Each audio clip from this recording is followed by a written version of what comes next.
Despite the price pullback, do I still find XDC worth buying for me as of right now, currently in 2025?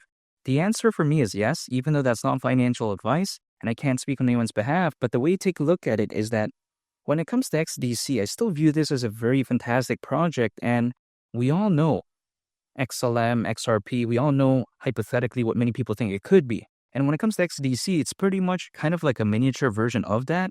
And if you think about it, it's actually currently top 3 within that space, right? I'm talking about global trade and finance, payments market. The reason being is because if you really think about it, okay, XLM is of course number 2, XRP is number 1. Number 3 is pretty much XDC.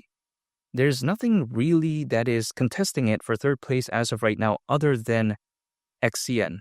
However, XCN has experienced a pretty big pullback, XDC too, but still XDC is still holding pretty strong. So I would say that, hey, you know what? It's actually top 3. And once the market does hypothetically pick up again, I think this right here could really gain hypothetically good attention. Now, the reason being is because if you take a look at XDC, first of all, $3, that's still my price target for this bull run.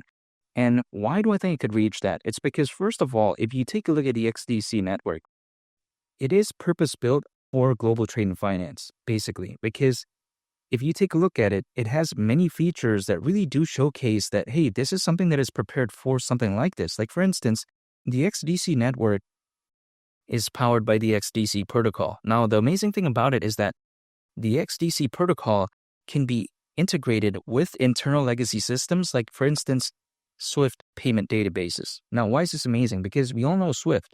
We all know how amazing that is. So the fact that it can do that, isn't that really amazing? However, even besides that, we take a look at the XDC protocol. It can also allegedly integrate data into the blockchain using something called ISO 20022. Now, why is this amazing? It's because when people take a look at Ripple, when they take a look at Stellar, they love the aspects of ISO 20022. The amazing thing about ISO 20022 is not that is something that is experimental. It's not something that is in a concept type of mode, really, if you think about it. It's something that really is already being integrated by many financial institutions, because all around the world, currently, many financial institutions do use that for inter-organizational data exchange. So if you think about it, ISO 20022, it matters, especially for a project like this. I think it really showcases that, hey, it's a solidified player within this space, right? Global trade and finance, payments market. It's not a project that's simply there to exist and just feed off the hype of XRP and XLM. That's not the case. It actually has a good use case. And even though it may not be number 1 in the space, it still is very amazing in my opinion, and a very solid alternative, at least for me, other than XRP or XLM. Now, let's not forget as well, the XDC network, it's not slow or bad though, because allegedly, the XDC network can facilitate over 2,000 transactions per second. Now, why is that amazing? It's just basically a very fancy way of saying it's very lightning fast, I would say. So the way to take a look at it is that it's not bad.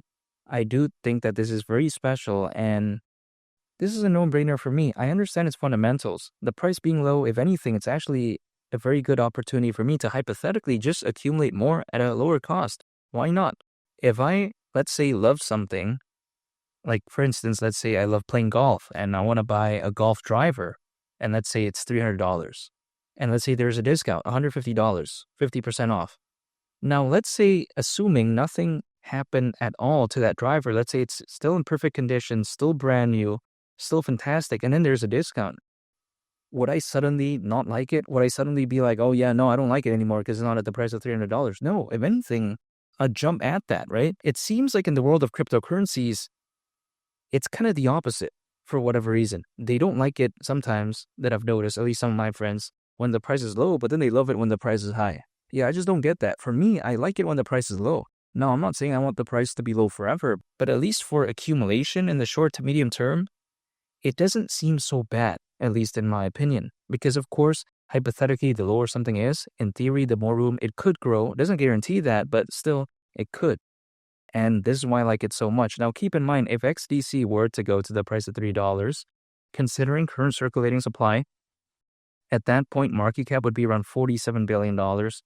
And keep in mind, this is around a 43x from here. That's how much XDC has dropped in price.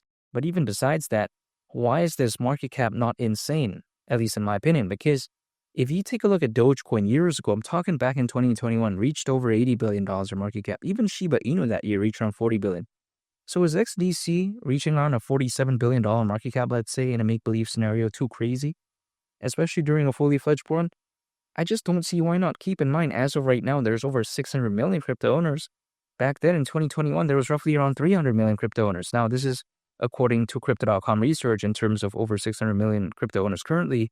But even besides that, I believe that this board could just be a lot more special. Now, of course, there's a pullback, but really, if you take a look back in 2021, let's say during March or that April time, who knew months later that something like Dogecoin was going to reach over $80 billion in market cap, or Shiba Inu reaching around $40 billion?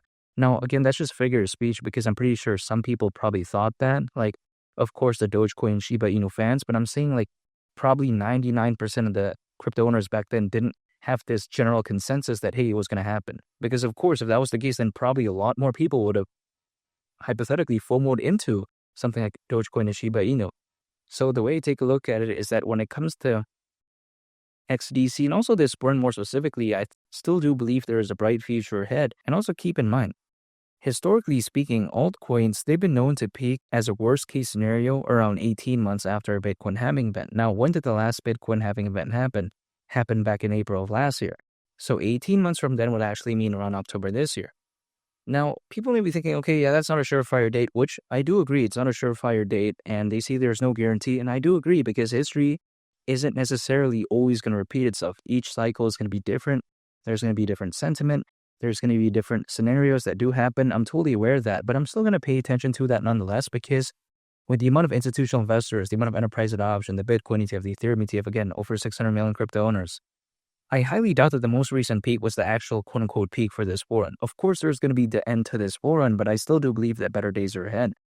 And keep in mind as well, when you take a look at the payments market, it's currently valued at over $2 trillion, and the global trade and finance market is predicted to reach up to $5 trillion in value by 2028, according to Mordor Intelligence. The markets that XDC is focused on, I think, is hypothetically too good, especially now, allegedly, with the Ripple and SEC case hopefully dropping forever, which I think is going to be very good news for something like XDC. Also, other projects too, like XLM, XCN, XPR, ZBCN, projects that are focused on this space. I think it's very beneficial overall. I think that once this bull run really does hypothetically pick up again, I think with good news like that and all those bullish factors, I think XDC could maybe be such a big narrative. And I still think it's worth it for me as of right now in 2025 at this point in time, and $3. That's still my price target for this bull run, and I'm very excited. And make sure to subscribe if you gain value from this video. Greatly appreciated. It's been Lee the Captain, and I'll catch y'all on the next one. I'm out. Peace. Bye.